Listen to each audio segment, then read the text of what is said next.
Chapter कितना number 11 number, जिसका नाम क्या है, व्याघ्रपति कथा, है ना।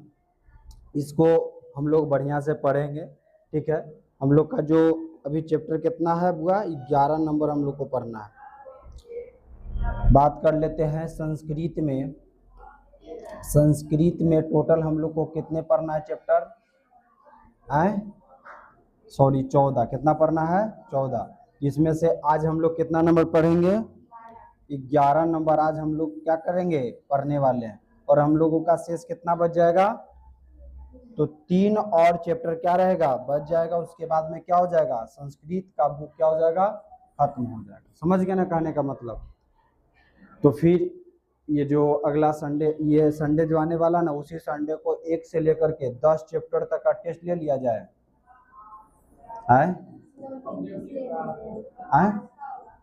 जो भी रहे, मतलब मान लीजिए कि सप्ताह ना, तो अगला सप्ताह 1 से लेकर के 10 चैप्टर का। और टेस्ट क्या बोलता है उसका, क्या बोलता है उसको, फेयर चेक करने के लिए बोले, आपको टाइम दिए कि नहीं, तो टाइमिंग लिख लीजिएगा मेरे हिसाब से कब उसका देना उचित रहेगा, 1 से लेकर के 10 चैप्टर तक का।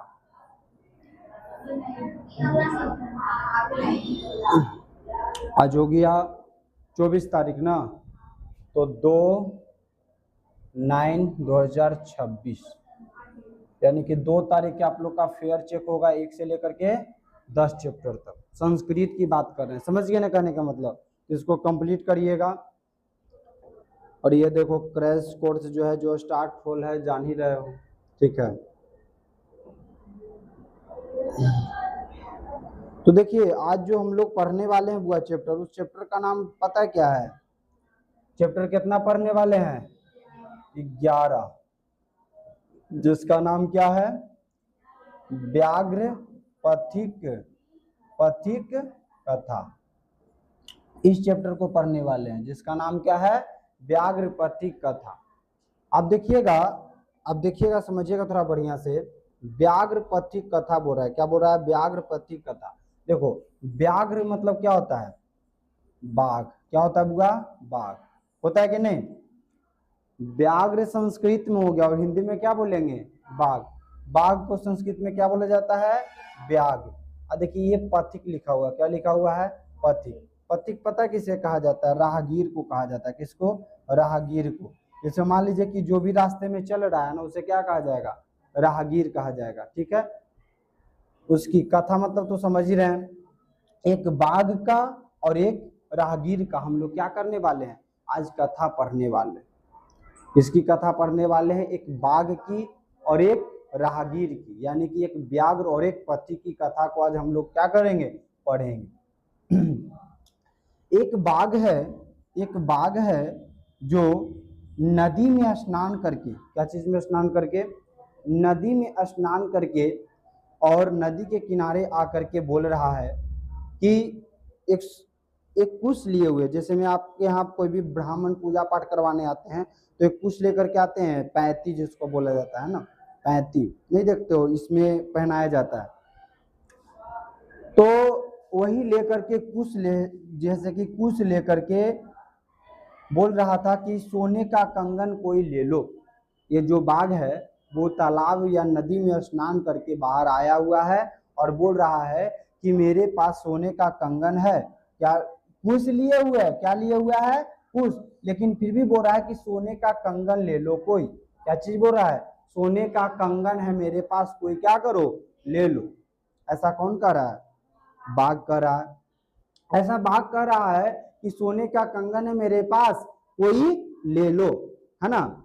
लेकिन ले लो, तो वहीं पे बहुत सारे रास्ते में जेते रहते हैं आदमी, जो भी जा रहा है वो सब क्या कहलाएगा, राहगीर ही तो कहलाएगा। तो उसी में से एक राहगीर यानी कि पथिक था, पथिक, उसे थोड़ा बहुत लगता है ये बात इसकी सुन लिया, किसका, बाघ का, कि अरे तेरी के, ये तो दम फ्री में सोने का कंगन दे रहा है। क्या दे रहा है, फ्री में सोने का क्या दे रहा है, कंगन दे रहा है। इसके भी मन में, पथिक के भी मन में पूरा डाउट आती है। क्या आती है, डाउट, कि भाई ये हिंसक है, ये कभी भी आदमी को खा जा सकता है कि नहीं। हिंसक पर कैसे, मतलब ये पथिक जाता है बाघ के पास कि बोलता है कि हम तुम पर कैसे विश्वास करें कि तुम तो हिंसक हो, कभी भी किसी भी वक्त किसी भी आदमी को क्या कर सकते हो, मार के खा जा सकते हो, हम तुम पर कैसे विश्वास करें। तो ये कोची बोलता है, बघवा कोची बोलता है कि देखो अभी हम बूढ़ा हो गया हूँ, क्या हो गया हूँ, बूढ़ा, ठीक है ना, मैं अभी क्या हो गया हूँ, बूढ़ा हो गया है, ठीक है। ये बाघ बोलता है कि जब मैं यौवनावस्था यानी कि जब मैं युवावस्था यानी कि जब मैं जवान था तो बहुत सारे गायों, बहुत सारे पशु पक्षी आदमी मनुष्य सबको क्या किया था, मार करके क्या किया था, खा गया था। ऐसा कौन बोलता है, बाघ बोलता है। किससे बोलता है, पथिक से। और फिर ये बाघ ही बोलता है कि एक धार्मिक पुरुष है, कौन पुरुष, एक धार्मिक पुरुष है, एक धार्मिक पुरुष। कौन से पुरुष की बात किया जा रहा है, एक धार्मिक पुरुष हैं जिन्होंने, ये बाघ बोल रहा है कि एक धार्मिक पुरुष थे जिन्होंने हमें ये कहे हैं कि आप सोने का कंगन, ये चीज का कंगन, सोने का कंगन अगर किसी को दान में देते हैं, जो भी आपने युवावस्था में यानी कि जवानी में जितने भी दुष्कर्म काम यानी कि जितने भी मतलब मनुष्य को खाएं, पशु पक्षियों को खाएं, गायों को खाएं, उसका जितना भी पाप है ना वो क्या हो जाएगा, उतर जाएगा। ऐसा कौन बोले थे, धार्मिक पुरुष। किसको बोले थे, बाघ को। ऐसा बाघ जैसे कि किसको सुना रहा है, पथिक को सुना रहा है, ठीक है ना, किसको सुना रहा है, पथिक को सुना रहा है।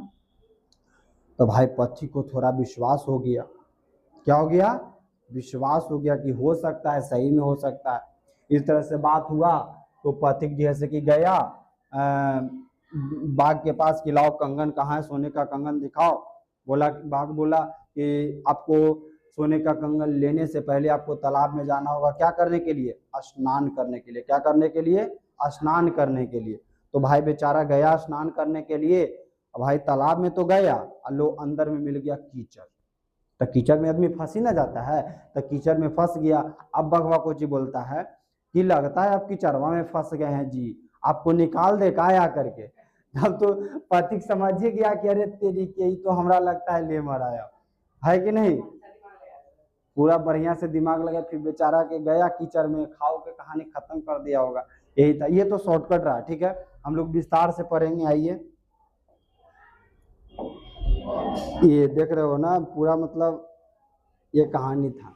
देखिए कोई थोड़ा सा चेंजिंग लग रहा है जी, नहीं लग रहा, ये की है, पिछला बार लिखे थे, अच्छा अब ये और चेंजिंग लाएंगे।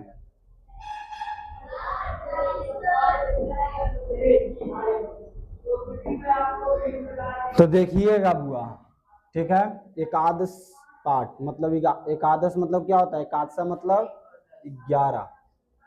11 नंबर चैप्टर, ठीक है, जिसका नाम क्या है, व्याघ्र पथिक कथा। बढ़िया से एकदम समझिएगा, दिमाग खोल करके और आंख खोल करके, आंख मुड़ना नहीं जी कोई, ठीक है। व्याघ्र पथिक कथा, जिसके लेखक कौन है बुआ, नारायण पंडित। आप लोग याद रखिएगा कि व्याघ्र पथिक कथा जो पाठ है उसके लेखक कौन है, नारायण पंडित। कौन है बुआ, नारायण पंडित, नारायण पंडित, नारायण, ठीक है, नारायण पंडित जी। व्याघ्र पथिक कथा जो पाठ है बुआ, है ना, व्याघ्र और पथिक की कथा है, उसके लेखक कौन है, नारायण पंडित। याद हो गया ना। देखिए पाठ परिचय की बात कर लेते हैं। तो बाघ और राहगीर जो रास्ते में चलता है, अच्छा ये थोड़ा बहुत लिख दिया गया है।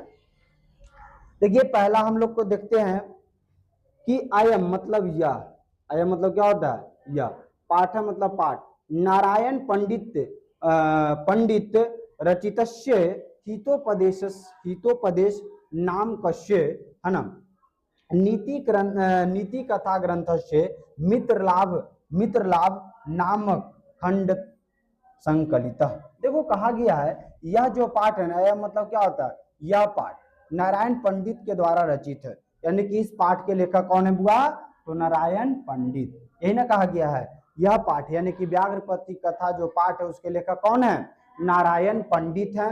हितोपदेश यानी कि हितोपदेश द्वारा पंडित द्वारा रचित और हितोपदेश नामक नीति कथा ग्रंथ के मित्र लाभ नामक खंड से संकलित है। यह जो पाठ है बुआ वो किस खंड से लिया गया है? तो मित्र लाभ खंड से।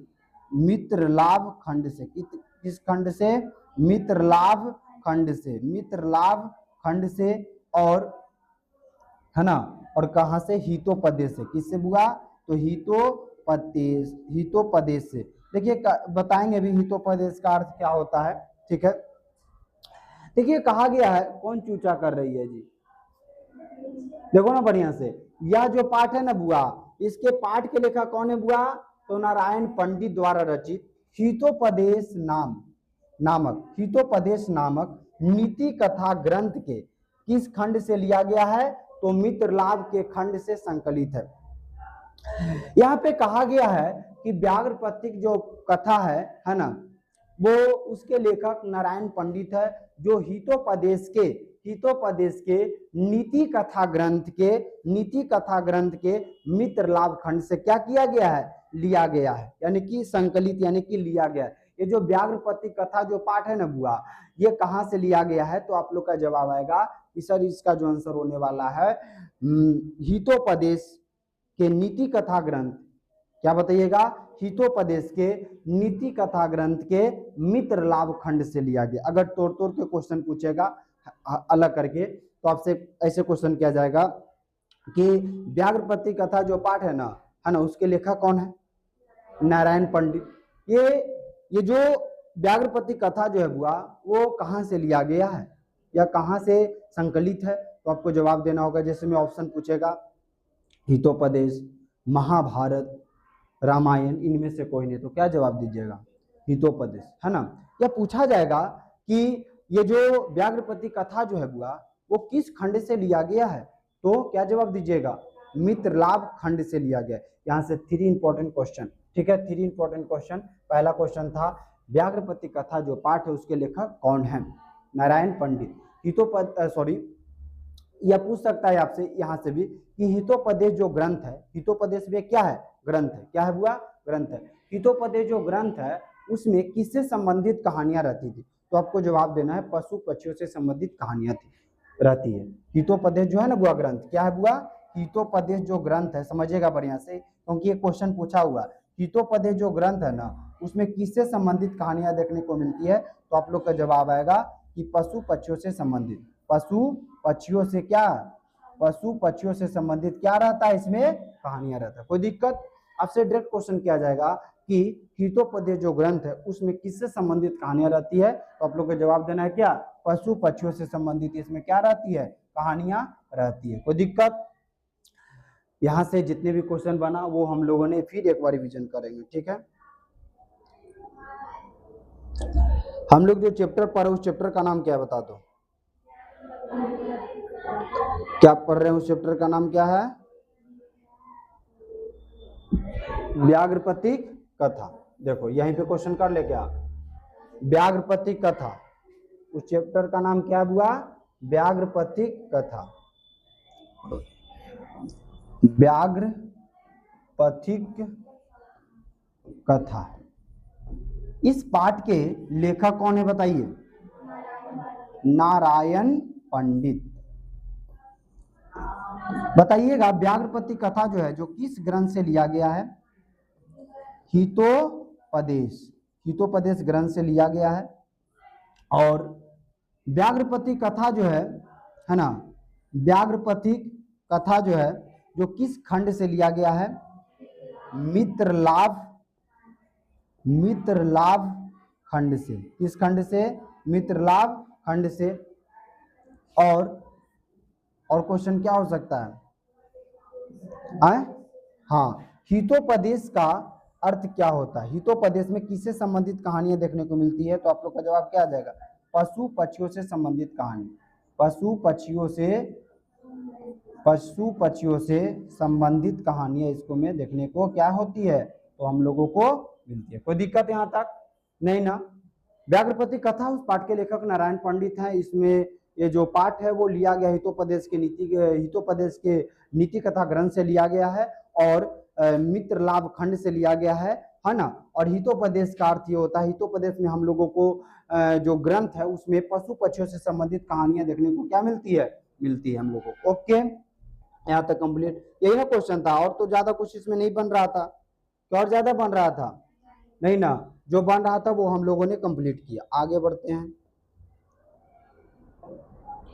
देखिए अगला जो है समझिएगा, बोला गया है हितोपदेशे बालकानां मनोरंजनाय नीति शिक्षणाय चानाना कथाः पशु पक्षी संबंध श्रावितः। यहाँ पे लिख दिया गया है, नहीं समझे, पशु पक्षी से संबंधित हितोपदेश में बालकों के मनोरंजन के लिए और नीति शिक्षा के लिए अनेक कहानियां पशु पक्षी से संबंधित है। हितोपदेश जो ग्रंथ है ना बुआ, कौन सा ग्रंथ की बात कर रहे हैं? हितोपदेश। माइंड में रखिए, किसके बारे में बात कर रहे हैं? हितोपदेश के बारे में। हितोपदेश ग्रंथ में जो है ना बुआ, उसमें बालकों के मनोरंजन के लिए, किसके मनोरंजन के लिए? देखते हो ज्यादातर बालक लोग जो होता है वो पशु पक्षी से संबंधित कहानियां देखने को, उसको जैसे मान लो कि कोई भी बच्चा उसको तोता वाला लगा दो तो बड़ा मन लगेगा कि नहीं? तोता तोता तोता है ना, ये वाला थोड़ा उसको मनोरंजन लगने लगता है। कोई भी कहानियां दिखा दोगे पशु पक्षी से संबंधित तो क्या हो जाता है? चुप हो जाता है कि नहीं? उसको बिल्ली के दिखा दो फोटो, है ना, उसे कहानियां दिखा दो तो एकदम शांत हो जाता है ना। तो वही बोला गया है ना कि हितोपदेश में बालकों के मनोरंजन के लिए, किसके मनोरंजन के लिए? तो बालकों के मनोरंजन के लिए और नीति शिक्षा के लिए, है ना, अनेक कहानियां पशु पक्षी से संबंधित है।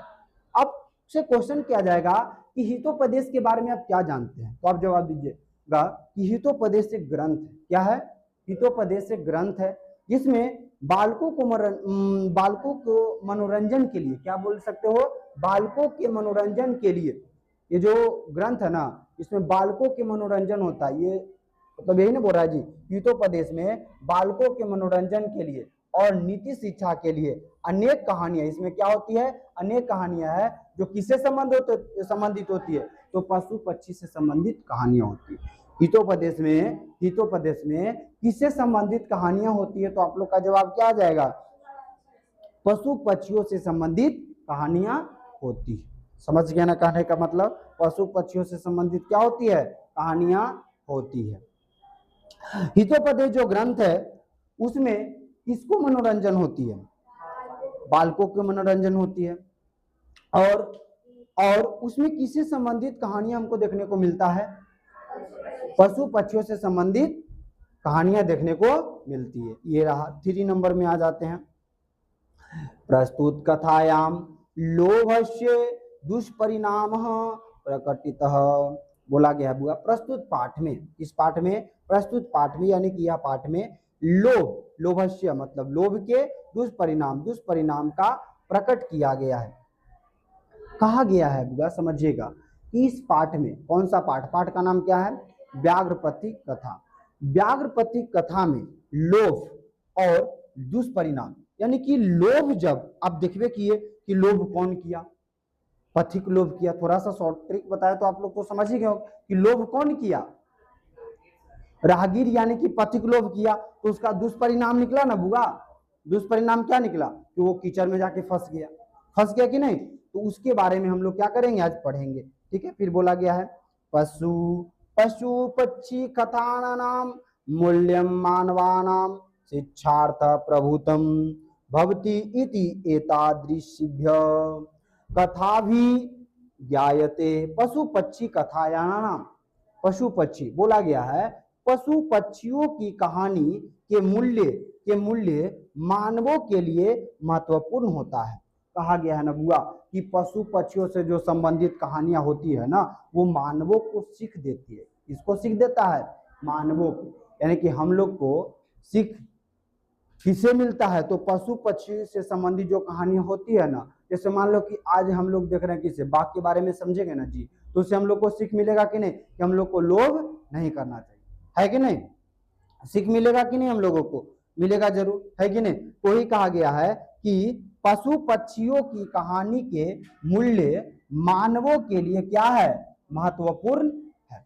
किसके लिए महत्वपूर्ण है? तो मानवों के लिए क्या है? महत्वपूर्ण है। आपसे पूछा जाएगा कि किसकी कहानी मानवों के लिए महत्वपूर्ण है। पशु पक्षियों से संबंधित कहानी जो क्या है, मानवों के लिए क्या है, महत्वपूर्ण है।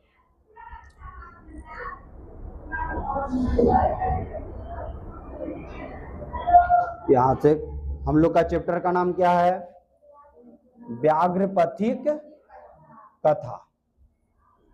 व्याघ्रपथिक कथा। इस पाठ के लेखक कौन है, नारायण पंडित। फटाफट बताइएगा, ये जो पाठ है वो कहां से लिया गया है, हितोपदेश के नीति कथा ग्रंथ, नीति कथा ग्रंथ।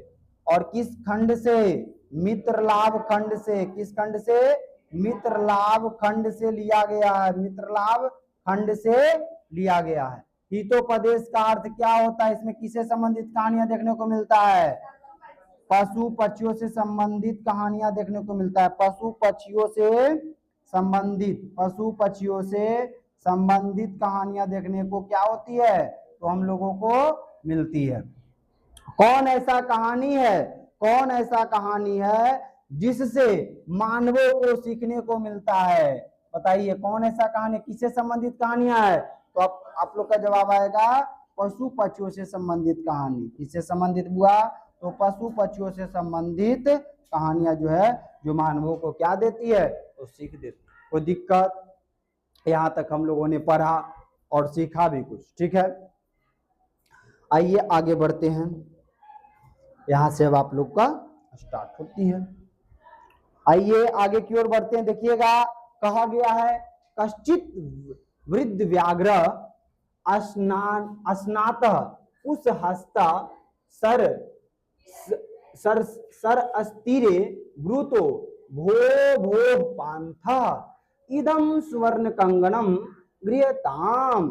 कश्चित वृद्ध व्याघ्र, वृद्ध मतलब होता है क्या, बुढ़ा। क्या होता है बुआ, बुढ़ा। देखिए वृद्ध मतलब क्या होता है, बुढ़ा। क्या होता है, बुढ़ा। और व्याघ्र मतलब क्या होता है, बात कोई दिक्कत। देखिए कहा गया कश्चित मतलब कोई, कश्चित मतलब क्या बोल सकते हो, कोई। कोई, वृद्ध मतलब बूढ़ा, कोई कश्चित मतलब कोई बूढ़ा बाघ। स्नाता मतलब क्या बोल सकते हो, स्नान कर, कुश हाथ में लेकर के, कुश क्या चीज लेकर के हाथ में, कुश हाथ में लेकर तालाब के किनारे, यानी कि तालाब के किनारे, यानी कि स्नान करके तालाब के किनारे बोल रहा था, ओ राही यह सोने का कंगन ग्रहण करो। एक बुढ़ा बाघ था, एक वृद्ध व्याघ्र था, यानी कि एक बुढ़ा बाघ था जो स्नान कर तालाब के किनारे, कहा किसके किनारे, तालाब के किनारे स्नान कर, है ना, किनारे बैठा हुआ था। हाथ में क्या लिए हुआ था, कुश लिया हुआ था। क्या लिया हुआ था, कुश लिया हुआ था। हाथ में क्या लिया हुआ था, कुश लिया हुआ था।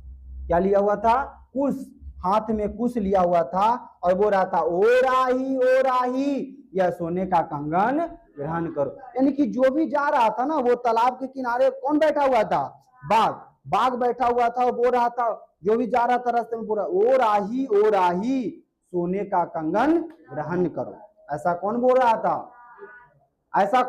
था, ओ राही सोने का कंगन ग्रहण करो। ऐसा कौन बोल रहा था, बाघ बोल रहा था, बुढ़ा बाघ बोल रहा था। कौन बोल रहा था, बुढ़ा बाघ बोल रहा था, ओ राही सोने का कंगन ग्रहण करो। समझ गए ना। फिर देखिए आगे बोला गया है, ले ले कोची अथवा में, कुश ले ले है, वो कोची ले ले है, कुश। समझ गए ना।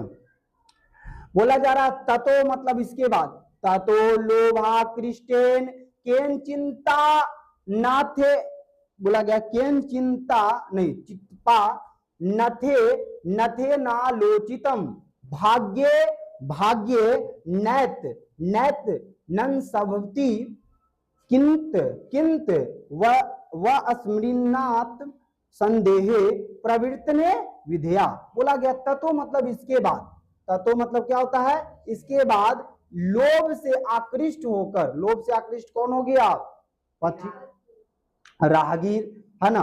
लोभ से आकृष्ट होकर किसी राही के द्वारा, किसके द्वारा, किसी राही के द्वारा सोचा गया कि भाग्य से ऐसा मिलता है, उसके द्वारा क्या सोचा गया कि भाग्य से ऐसा मिलता है, किंतु यहाँ आत्मसंदेह है। आत्मसंदेह की स्थिति में देखो, जब बोल रहा था बुढ़ा बाघ कि ओ राही सोने का कंगन ग्रहण करो, तो उसी में से राहगीर में से बहुत सारे जा रहे थे, तो उसी में से एक राहगीर सोचा, यानी कि एक पथिक सोचा बुआ कि ऐसा भाग्य से मिलता है मौका, ऐसा मौका क्या मिलता है, भाग्य से मिलता है।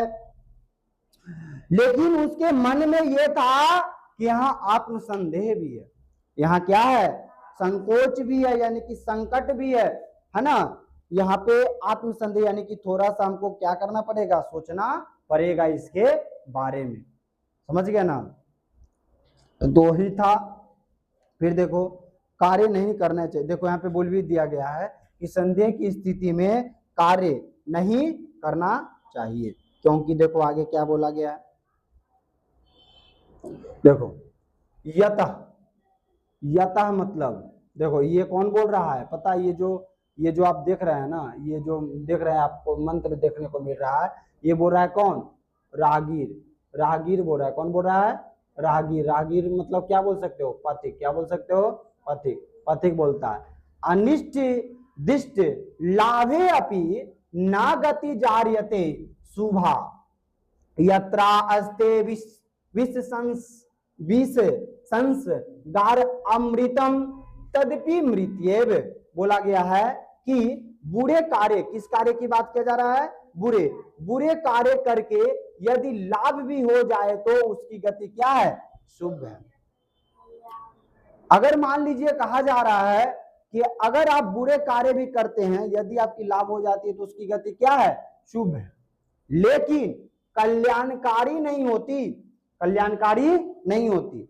जिस प्रकार से ये कौन बोल रहा है बताओ, पथिक बोल रहा है। जिस प्रकार से विष के साथ में अमृत को मिला दिया जाए तब भी मृत्यु क्या हो जाएगी, निश्चित ही होती है। मतलब मान लो कि कितना भी अमृत है, उसमें थोड़ा सा भी विष मिला देगा तो क्या हो जाएगा, अब पी जाएगा आदमी, तो उसका तो मृत्यु क्या है, निश्चित है। ये ऐसा कौन कह रहा है, पथिक कह रहा है। इसको तो शंका बहुत है, इसके मन में क्या है, शंका बहुत है, सोचता भी बहुत है। मान लो कि एक पंडित ही है, क्या है, पंडित ही है, यानी कि मन में बहुत सारा सोचता है कि पता नहीं वो क्या है, उसके पास जाएंगे। देख रहे हो ना, ये मन में आप देख ही रहे होगे कि कितने बात सोच रहे कि बुरे कार्य करके यदि लाभ भी हो जाए तो उसकी गति क्या है, शुभ है, कल्याणकारी नहीं होती। जिस प्रकार से विष के साथ में अमृत को मिला दिया जाए तब भी मृत्यु क्या है, निश्चित ही हो जाती है। ठीक है। फिर बोला गया है किंतु सर्वार्थ जायते प्रवृत्ति संदेश एव तन्निरूप्यामि तावत प्रकाशम ब्रूतो पुत्र तब कंगनम व्याघ्रो हस्तम प्रसाये दर्शयति। बोला गया है लेकिन हर जगह, क्या बोल रहा है, हर जगह, ये कौन बोल रहा है, पथिक ही बोल रहा है, लेकिन हर जगह धन प्राप्ति की इच्छा करना अच्छा नहीं होता, इसलिए तब तक विचार लेता हूं। सुनकर कहता है, कहां है तुम्हारा कंगन, बाघ हाथ फैलाकर दिखा देता है। देखो ये सोच ही रहा था, कौन सोच रहा था, पथिक, लेकिन हर जगह धन प्राप्ति की इच्छा करना अच्छा नहीं होता है। पथिक ये बोलता है अपने मन से ही कि हर जगह धन प्राप्ति करने की इच्छा प्रकट करना अच्छा नहीं होता। ऐसा कौन कहता है, पथिक बोलता है। फिर लेकिन होता है इसलिए तब तक विचार लेता हूं, तब तक क्या बोलता है कि मैं क्या करता हूं, विचार लेता हूं। कहां है तुम्हारा, बोलता है पुत्र तब कंगनम, पुत्र मतलब कहां है तुम्हारा कंगन, तब मतलब क्या होता है, तुम्हारा, क्या होता है, तुम्हारा। कहता है, कौन बोलता है, आपसे भी कहा जाएगा, क्वेश्चन पूछा जाएगा, पुत्र तब कंगनम जो है ना बुआ, ये पुत्र तब कंगनम जो है सेंटेंस है ना, ये कौन बोला था, तो आप लोग का जवाब क्या आ जाएगा, पथिक। ये याद रखिएगा, ये संस्कृत में भी बोल सकता है और हिंदी में बोल सकता है। इन्हें बोलेगा तो पहचान लीजिएगा, लेकिन संस्कृत में भी याद कर लीजिएगा। पुत्र तब कंगनम, ये जो सेंटेंस था, ये जो वाक्य था, ये कौन बोला था? तो पथिक बोला था। कौन बोला था? पथिक बोला था। पुत्र तब कंगनम, ये कौन बोला था? पथिक बोला था। कहाँ है तुम्हारा कंगन? बाघ हाथ फैलाकर क्या कर देता है? दिखा देता है। हाथ फैला करके कौन दिखाता है? पुत्र तब कंगनम, ये वाक्य कौन बोलता है? पथिक बोलता है। देखिए फिर बोला गया है आगे, समझिएगा बढ़िया से, कि पांतो अवदत्त कथम मारातम के त्वयि विश्वास, है ना। पथिक ने पूछा, पथिक पांतो अवदत्त, है ना, पथिक ने पूछा तुम हिंसक पर कैसे विश्वास किया जाए। मतलब पहले तो पथिक बोला कि मैं इसके बारे में सोचता हूं, है ना, फिर बोलता है डायरेक्ट पुत्र तब कंगनम, पुत्र तब कंगनम, तुम्हारा कंगन कहाँ है? ऐसा कौन बोला? पथिक। तो बाघ बोलता है ये हमारा कंगन है। हाथ फैला करके क्या करता है? हाथ फैला करके, है ना, कौन दिखाता है? बाघ दिखाता है। फिर बोलता है पथिक ने पूछा, उससे प्रश्न पूछा तुम हिंसक पर कैसे विश्वास किया जाए। हिंसक मतलब क्या होता है? मार उड़ करके क्या करता है? खा जाता है ना। मतलब ऐसा कौन पूछता है कि तुम हिंसक पर कैसे विश्वास किया जाए, तो आप लोग का जवाब क्या आ जाएगा? पथिक। बाघ से यह कौन प्रश्न करता है कि तुम हिंसक पर कैसे विश्वास किया जाए, तो आप लोग का आंसर क्या आ जाएगा? पथिक। पथिक ने पूछा कि तुम हिंसक पर हम कैसे विश्वास कर ले, है ना, कि तुम हमको कुछ नहीं करोगे, हम तुम्हारे पास जाएंगे कंगन लाने के लिए, तो, है ना, मतलब दूर से ही ना बात हो रहा होगा, कंगन उंगन दिखा रहा होगा, है कि नहीं। फिर देखिए व्याघ्र उवाच श्रीनु, श्रीनु मतलब देखो यहाँ पे बोला जाता है, कौन बोलता है? बाघ बोलता है। व्याघ्र मतलब क्या हो गया? बाघ। उवाच मतलब कुछ वाक्य बोल रहे हैं, ठीक है, वाच कर रहे हैं, ठीक है। श्रीनु रे पांथ प्रागेन यौवना यौवन यौवन दशायाम अति दुर्वित आशम, है ना, मतलब बोल रहा है बुआ प्रागेन यौवना यौवन यौवन दशायाम अति दुर्वृत्यम आसनम। बोला गया बुआ, बाघ ने कहा कि हे पथिक, बाघ क्या बोलता है? हे पथिक सुनो, पहले युवावस्था में मैं अत्यंत क्या था? दुराचारी था। युवावस्था में अत्यंत दुराचारी कौन था? तो बाघ था। अत्यंत दुराचारी मतलब हम आप लोग को पहले बताए थे ना, बहुत सारे गायों को मार के खा जाता था, पशु पक्षियों को क्या करके खा जाता था? मार करके खा जाता था। तो बाघ ने कहा हे पथिक, है ना, सुनो रे पांत, यानी कि हे पथिक सुनो, है ना। प्रागेव, प्रागेव मतलब क्या होता है? पहले। यौवना यौवना यौवन दशायाम मतलब युवावस्था, यानी कि जवान थे तो उस वक्त में अत्यंत क्या था? दुराचारी था। युवावस्था में दुराचारी कौन था? तो बाघ था, है ना। फिर बोला गया है अनेक गोमानु साननम वधानमे पुत्रा मृतादारस्व वंशहीन सचा हम। बोला गया है बुआ अनेक गोमानुषानन, यानी कि अनेक गायों, क्या बोला जा रहा है? अनेक गायों तथा मनुष्यों के मारने से मेरे पुत्र और पत्नी की क्या हो गई है? मृत्यु हो गई है, और मैं वंशहीन हो गया हूं। मतलब इसको विश्वास नहीं हो रहा था पति को कि मैं तुम जैसे हिंसक पर मैं कैसे विश्वास कर लूं। ऐसा कौन बोलता है? पति बोलता है। टाइम हो गया ना, ठीक है ना, बस 1 मिनट। मतलब बोलता है पति कि मैं तुम जैसे हिंसक पर मैं कैसे विश्वास कर लूं। तो ये बोलता है, व्याघ्र बोलता है कि मैं जब युवावस्था में था ना, मैं जवानी में था, तो मैं बहुत सारे मनुष्य को, गायों को क्या करता था? मार करके खा जाता था, जिससे हमें पाप लगा। ये पाप लगा कि मेरे पुत्र और पत्नी की मृत्यु हो गई और मैं क्या हो गया?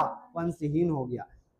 किसका पति और पत्नी, सॉरी, किसके पुत्र और पत्नी नहीं था? बाघ का। कौन वंशहीन था? बाघ। कौन वंशहीन था? बाघ। देखो जो जो क्वेश्चन पूछ रहे हैं सब पूछा हुआ है, ठीक है ना, ब्रिलियंट में जाके देख लेना, सब क्वेश्चन पूछा हुआ है, ठीक है। कौन वंशहीन था? तो बाघ था, ठीक है। कौन अनेक गायों तथा मनुष्यों को मारा था, मार करके खा गया था? बाघ।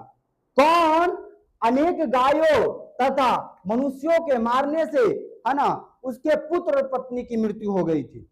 बाघ। मतलब क्वेश्चन तरह तरह से कर सकते हैं, समझ गया ना कहने का मतलब। पूछने का तरीका अलग अलग होती है, ठीक है। वंशहीन हो गया था, वंशहीन कौन था बुआ? तो बुढ़ा बाघ या बाघ बोल सकते हो। देखो ऑप्शन में देखो, बुढ़ा या दे सकता है वृद्ध बाघ, क्या बोल सकता है बुआ? वृद्ध बाघ। तो कोई दिक्कत नहीं ना होगा जी? दिक्कत होगा? बोलो ना। वृद्ध मतलब क्या होता है? बुढ़ा, और व्याघ्र मतलब बाघ। हो गया। यहाँ तक हम लोगों ने